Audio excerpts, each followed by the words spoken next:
코로나19 전담 병상 이송을 기다리고 있는 부천 요양병원 입원자들 중 사망자가 잇따르고 있는 가운데 전담 병상 확보는 여전히 어려운 상황입니다.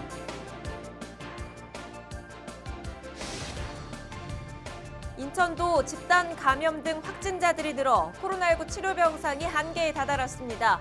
인천시는 모임 자제 등 동참을 호소하고 있습니다. 인천시가 GTX-B 노선 변경 반대란 주제로 올라온 온라인 시민청원에 노선 변경 없이 2022년 하반기 착공에 행정력을 집중하겠다고 밝혔습니다. 김포시가 2021년에도 김포페이 10% 할인 지원을 지속하기로 했습니다.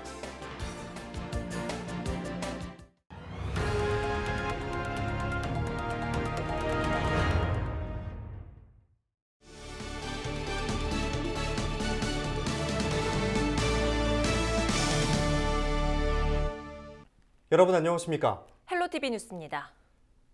코로나19 집단 감염이 발생한 부천의 한 요양병원에서 사망자가 속출하고 있습니다. 불과 열흘 만에 20여 명이 목숨을 잃었는데요. 더 큰 문제는 남은 환자들도 언제 전담 병상으로 이송될지 알 수 없다는 겁니다. 이정아 기자가 보도합니다. 경기 부천의 한 요양병원. 부천시는 23일 또다시 환자 3명이 추가로 숨졌다고 밝혔습니다. 3명 가운데 70대 남성 2명은 치료를 받다 숨졌고 또 다른 80대 여성은 병상 배정을 기다리다 사망했습니다.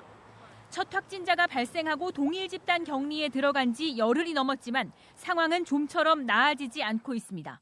빨리 돼야 되는데 아시다시피 지금 그렇게 녹록지가 않는가 봐요. 계속 지금 독촉을 하고 있습니다. 해당 요양병원에서는 지난 13일 첫 사망자가 나온 이후 지난 23일까지 모두 25명이 숨졌습니다. 전담 병상으로 이송을 기다리다 사망한 사람만 21명, 4명은 병원으로 옮겨졌지만 끝내 숨졌습니다. 대부분 70대에서 90대 고령층으로 면역력이 약하고 기저질환을 가진 고위험군 환자들. 이들이 일주일 이상 병상 이송만을 기다리면서 적절한 치료 시기를 놓친 겁니다. 저희가 전원이 언제쯤 다 이루어진다 이렇게 말씀드리기는 쉽지 않고요. 지금 부분적으로 계속해서 전원은 이루어지고 있습니다. 아쉬운 건 지금까지 과정이 좀 아쉬운 거죠. 지금 확진자들을 다 전원시키지 못해서 좀 더 교차 감염이 계속 일어나지 않았나 싶기도 하고요. 해당 요양병원에는 여전히 확진자 60여 명을 포함한 80명이 밀폐된 병원 내부에서 공간만 분리된 채 생활하고 있습니다.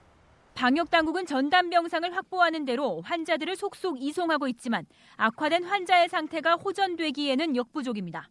헬로티비 뉴스 이정아입니다.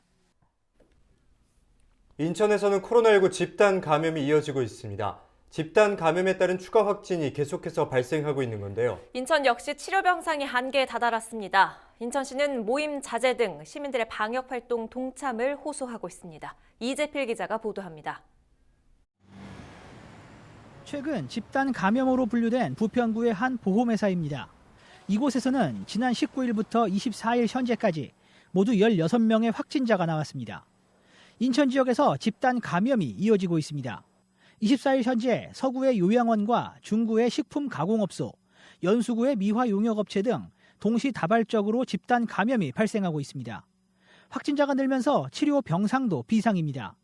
감염병 전담 병상의 가동률은 95%를 넘었고 중증 환자 치료 병상은 이미 만석입니다.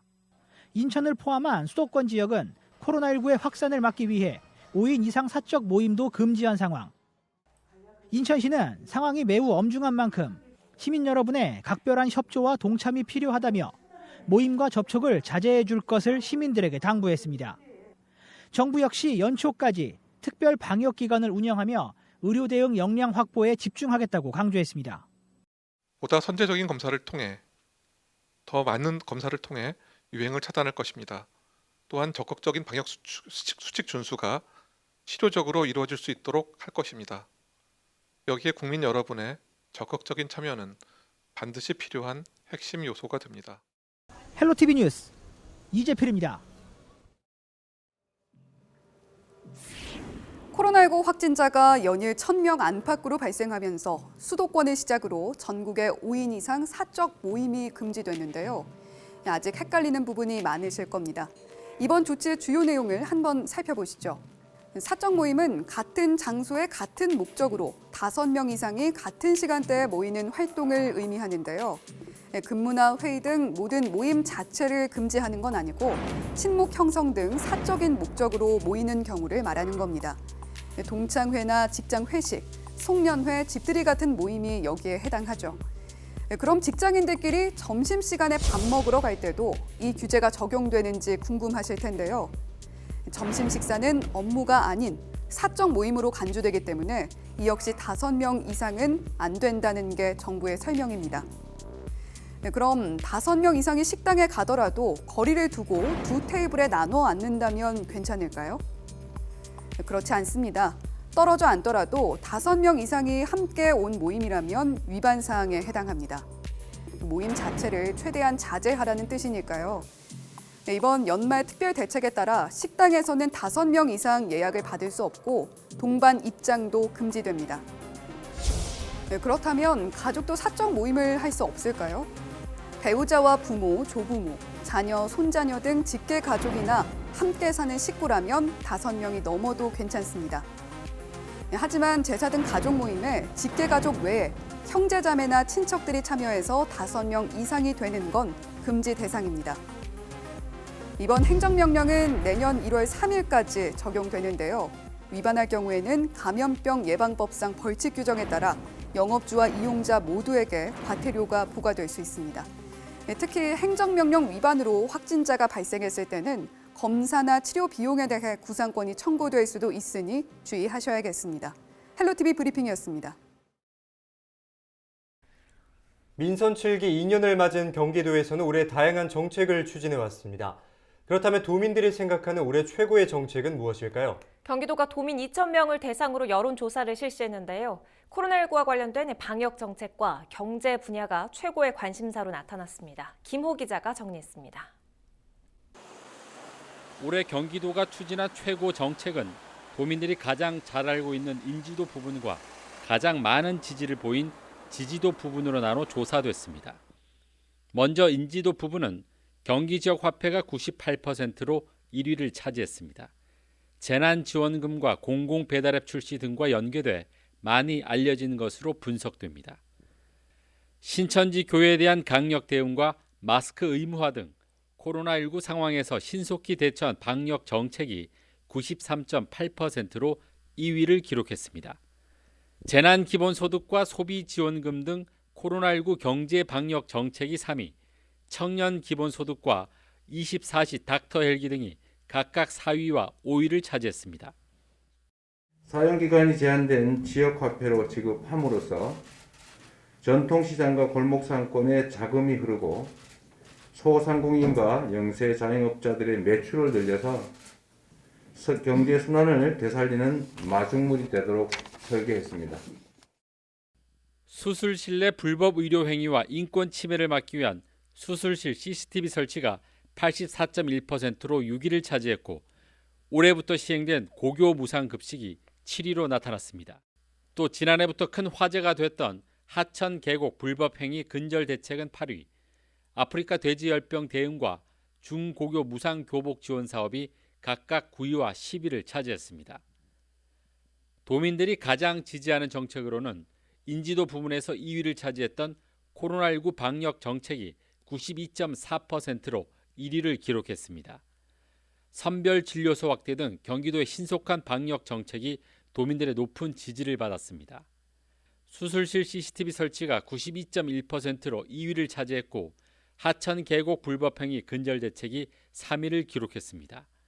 24시 닥터헬기는 4위, 인지도 1위를 차지한 경기 지역 화폐는 5위를 기록했습니다. 병상이 충분하지 못한 상황에서 확진자 급증으로 병실 입원 대기자가 급증하고 있습니다. 입원 대기 중에 위중증으로 악화되거나 사망하는 사례가 발생하고 있어서 이에 대한 적절한 대응이 필요합니다. 그래서 경기도형 특별생활치료센터를 운영하기로 했습니다.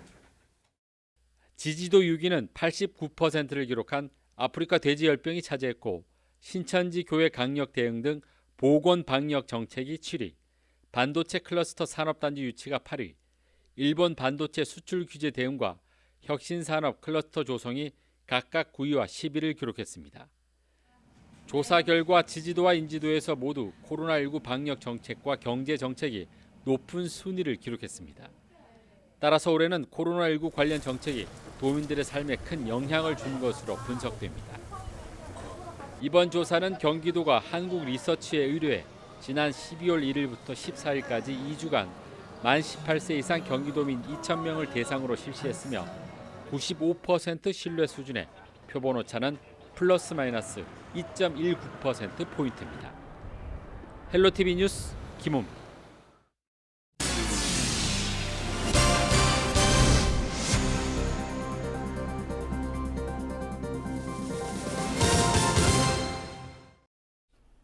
계양구가 계양산과 천마산에 새해 해맞이 인파가 몰리는 것을 막기 위해 계양산 등산로 전체와 천마산 정상 팔각정을 폐쇄합니다.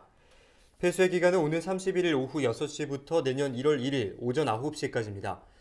박형우 계양구청장은 일출 시간대 계양산 등산로 폐쇄 등의 조치는 코로나19 지역사회 확산 방지를 위한 불가결한 선택이라며 구민들의 이해와 협조를 부탁했습니다. 경기도교육청이 코로나19 확산을 막기 위해 유치원과 초중고 원격 수업을 내년 2월까지 연장한다고 밝혔습니다. 도교육청은 학생 보호와 추가 확진을 막기 위한 선제적인 조치라며 학사 일정을 안전하게 마무리할 수 있도록 각급 학교의 방역 관리를 당부했습니다. 또 내년 1, 2월에 예정된 졸업식과 종업식 등도 모두 비대면으로 진행하기로 했습니다. 인천시가 GTX-P 노선을 노선 변경 없이 계획대로 2022년에 착공할 수 있도록 총력을 기울이겠다고 밝혔습니다. 인천시는 24일 GTX-P 노선 변경 반대란 주제로 올라온 온라인 시민청원에 공식 답변했는데요. 이정두 인천시 교통국장은 인천시와 국토교통부는 GTX-P를 노선 변경 없이 당초 안대로 추진할 계획이라며 2022년 하반기 착공을 위해 행정력을 집중하겠다고 말했습니다. GTX-P 노선은 송도 국제도시로부터 남양주 마석을 잇는 급행철도로 정부의 예비 타당성 조사 통과 이후 기본계획 수립 절차를 진행 중입니다. 김포페이가 2021년에도 10% 할인을 이어갑니다. 김포시는 시민들의 소비 증진을 통한 지역경제 활성화를 위해 이같이 결정했는데요. 정하영 김포시장은 하루빨리 코로나19 상황이 진정되길 바란다며 특별 할인이 지역 소상공인에게 큰 힘이 됐으면 한다고 말했습니다. 김포페이는 어플리케이션과 체크카드로 사용할 수 있고 체크카드는 신청하면 2, 3일 내에 배송받을 수 있습니다.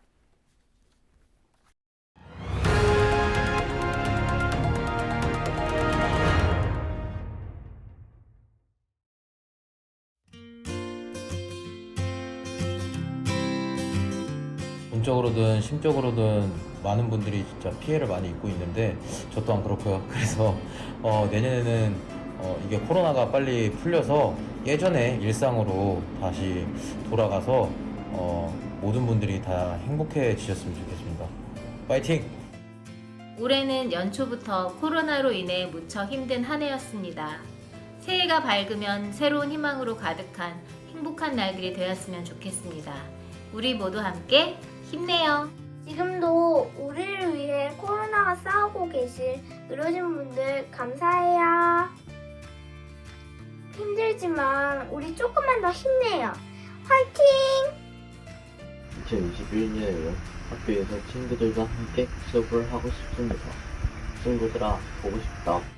따뜻한 마음이 오가는 2021년이 되었으면 좋겠습니다. 기운 내세요. 2021년에는 봄처럼 새로운 희망이 뜰 것 같습니다. 여러분들 그때까지 조금 더 힘내시고요. 같이 버텨냅시다. 화이팅! 1년 내내 코로나로 인해 생활 자체가 엉망이 되었지만 반드시 극복 가능하다고 생각합니다. 새해에는 부디 코로나19를 극복하고 우리의 소중한 일상을 되찾을 수 있도록 코로나 대응을 비롯한 의정활동에 최선을 다하겠습니다. 코로나 위기 함께 잘 이겨내고 잘 극복했으면 좋겠습니다. 항상 건강하십시오. 코로나 함께 극복하자는 마음으로 코로나 극복! 한겨울 지나 봄이 오듯 새한 평안을 기원합니다. 강령하세요.